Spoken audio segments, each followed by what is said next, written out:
நாகர்கோவிலில் கிறித்தவ தேவாலயத்தில் நிர்வாக பிரச்சனைகள் குறித்து தட்டி கேட்ட நபர் மர்மமான முறையில் உயிரிழந்திருப்பது பெரும் சர்ச்சைகளை ஏற்படுத்தியுள்ளது.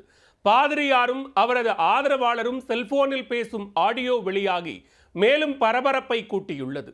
நடந்தது விபத்தா அல்லது கொலையா? கன்னியாகுமரி மாவட்டம் நாகர்கோவில் அருகே மேலப்பெருவிளை பகுதியைச் சேர்ந்தவர் ஆல்வின் அருள் ஜோஸ். இவர் பழைய வாகனங்களை வாங்கி விற்கும் வியாபாரம் செய்து வந்தார். மேலப்பெருவிளை பகுதியில் உள்ள ஜெபமாலை மாதா ஆலய பங்கில் ஆல்வின் அருள் ஜோஸ் உறுப்பினராக உள்ளார்.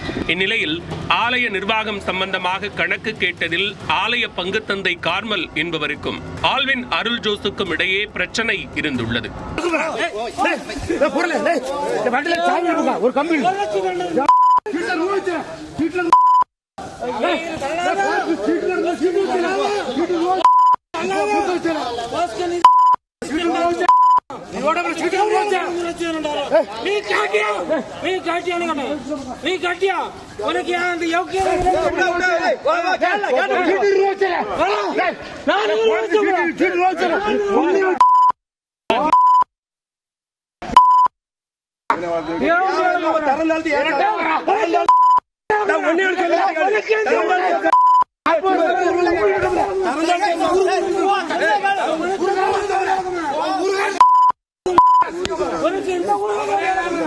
இது தொடர்பாக பங்குத்தந்தையின் ஆதரவாளர்களுக்கும் ஆல்வின் அருள் ஜோஸுக்கும் கடந்த சில தினங்களுக்கு முன்பு வாக்குவாதம் ஏற்பட்டுள்ளது.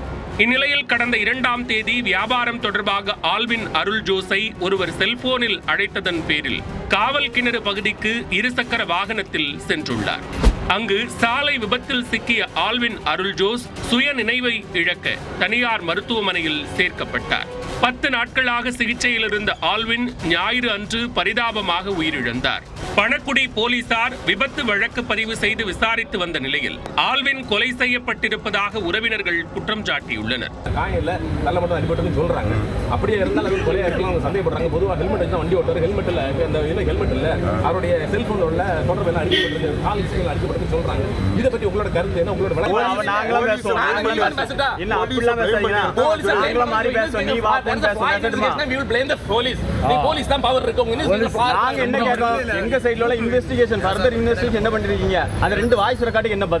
இதற்கு ஆதாரமாக இருதயராஜன் என்பவரும் தேவாலய பாதிரியார் கார்மல் குரூஸ் என்பவரும் பேசிக்கொண்ட ஆடியோ வெளியாக ஆல்வின் மரணம் பெரும் சர்ச்சையை ஏற்படுத்தியுள்ளது. வேற ஒருத்தரும் அவனை மட்டும் கைய கால உடம்பு கொண்டுதான் முடிச்சு போட்டா எல்லா பிரச்சனைகளும் உங்களை பார்த்த உடனே என்ன பேசுவான், உங்களுக்கு சாதாரண பேசுவான், உங்களுக்கு அப்படியே பேசுவான். இவனை பார்த்து ஒரு ஆளை கேட்டோம், அந்த ஆளுக்கு பேசி தாமஸ்ன்னு ஒருத்தர் ரயில்வே ஃபர்ஸ்ட் வந்து மிலிட்டரியில் இருந்தாரு. அங்கே ரிட்டையர்ட் ஆகி வந்து 2வது ரயில்வேல வேலை பார்த்து தமிழ் பென்ஷன் பொண்டாட்டி டீச்சரு 3 பயலு 3 உருப்படாம போச்சு, 3 இதா போச்சு.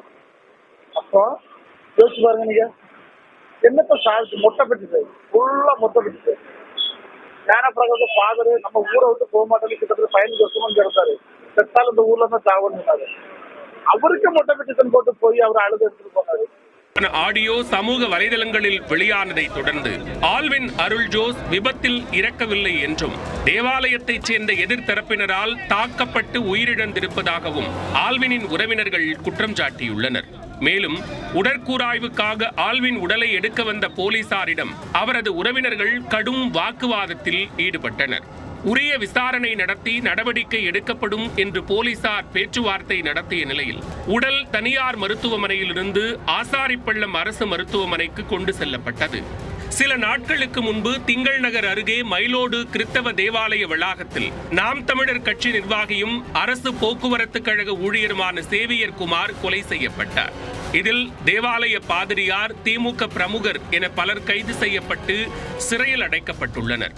இந்த விவகாரம் பரபரப்பை ஏற்படுத்திய நிலையில் தற்போது கன்னியாகுமரி மாவட்டத்தில் மேலும் ஒரு கிறித்தவ தேவாலயத்தில் நிர்வாகம் தொடர்பான பிரச்சனையில் கருத்து கூறி வந்தவரின் உயிரிழப்பு பெரும் சர்ச்சைகளை ஏற்படுத்தியுள்ளது.